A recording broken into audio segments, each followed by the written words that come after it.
Sports দুনিয়ায় নতুন ইতিহাস। নারী ইউরোর ফাইনালে রোমাঞ্চকর এক ম্যাচে ট্রাইব্রেকারে হার মানল স্পেন।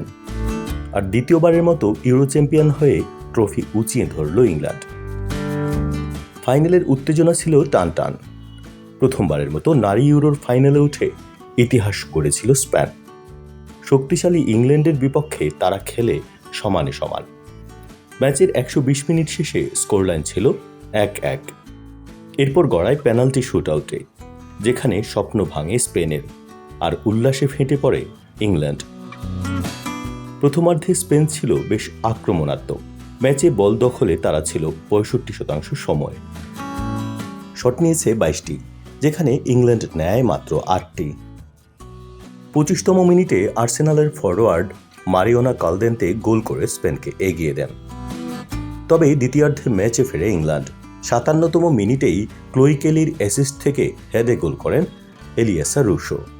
এরপর দুই দলই গোলের জন্য মরিয়া হয়ে আক্রমণ চালালেও নির্ধারিত সময় ও অতিরিক্ত সময় শেষে আর কোনো গোল হয়নি। 1984 সালের পর এই প্রথম নারী ইউরোর ফাইনাল গড়ায় ট্রাইব্রেকারে। ইংল্যান্ডের প্রথম শটেই পা পিছলে ডাবল টাচ করেন বেথ মেড, গোল মিস। কিন্তু এরপর ঘুরে দাঁড়ায় ইংলিশরা। বাকি 4 শটের 3টি সফলভাবে নেন খেলোয়াড়রা। অন্যদিকে স্পেনের প্রথম 3 শটই ব্যর্থ হয়, 2টি ঠেকিয়ে দেন ইংলিশ গোলরক্ষক।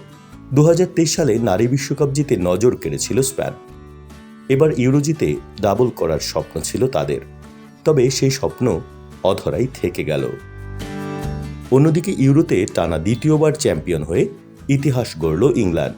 তারা এখন নরওয়ে ও জার্মানির পর তৃতীয় দল যারা একাধিকবার নারী ইউরো জয়ের কৃতিত্ব দেখালো। আপনাদের মতামত জানান কমেন্টে। আর ফুটবলের সব আপডেট পেতে সাবস্ক্রাইব করুন আমাদের চ্যানেল। সংবাদ যেখানে, বিশ্বস্ততা সেখানে।